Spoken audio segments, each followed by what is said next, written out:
एक राजा ने अनाउंसमेंट की कि अगर कोई मेरा फेवरेट खाना मुझे खिला देगा, जिस खाने में मुझे मजा आ जाए, मैं उसको मुंह मांगा इनाम दूंगा, मालो माल कर दूंगा। बहुत सारे कुक आए, बहुत सारे शेफ आए, उसको बहुत कुछ बना करके खिलाया, लड्डू पेड़ा ये वो, लेकिन राजा को मजा नहीं आया। एक ऐसे नॉर्मल सा बंदा आता है और बोलता है कि साहब मैं राजा साहब को उनका फेवरेट खाना खिलाऊंगा। तो लोग बोलते हैं भाई तेरे से तो तगड़े तगड़े आए, वो नहीं खिला पाए, तू क्या खिलाएगा? बोला साहब मेरी गारंटी है राजा साहब को पसंद आएगा। राजा साहब से मिलवाया, साहब ये लड़का बोल रहा है कि आपका फेवरेट खाना खिलाएगा। राजा साहब बोले हाँ जी बनाओ खिलाओ।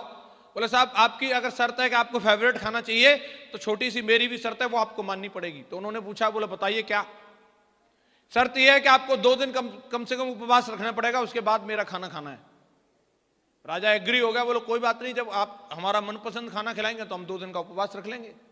2 दिन तक राजा ने उपवास रखा, 2 दिन तक भूखा रहा। उसके बाद में ला करके उस लड़के ने थाली परोसी और राजा जो खाने पर टूट पड़ा, उंगलियां भी चाटने लगा। बोला क्या स्वादिष्ट खाना बनाए। खाना सामान्य था, वही दाल रोटी और चावल थे, लेकिन उसमें आनंद इसलिए आ गया उसको क्योंकि पहले जब खा रहा था तब भूख नहीं थी और अब जो खा रहा था उसमें भूख थी उसको।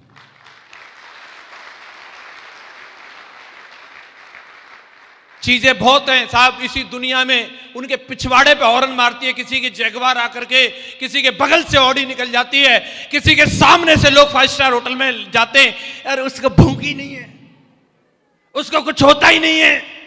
पार्टी में जाता है, दूसरे की बीवी साला एकदम ऐश्वर्या राय बन के आती है, अरे सब ठीक है, उसको भूख ही नहीं है, उसको कुछ होता ही नहीं है। उसके मम्मी पापा साला हवाई यात्राएं कर रहे हैं, तब एकदम जिंदगी को दमदारी के साथ जी रहे हैं, उसको कुछ होता ही नहीं है, भूख ही नहीं है। इस दुनिया में, इस देश में किसी चीज की कमी नहीं है। इस देश में सिर्फ कामयाबी के भूखे लोगों की कमी है। और जिस इंसान के सपने मर गए वो जिंदा रहने का भी कोई फायदा नहीं है। जिसके सपने मर गए वही इंसान जिंदा रहने का फायदा है।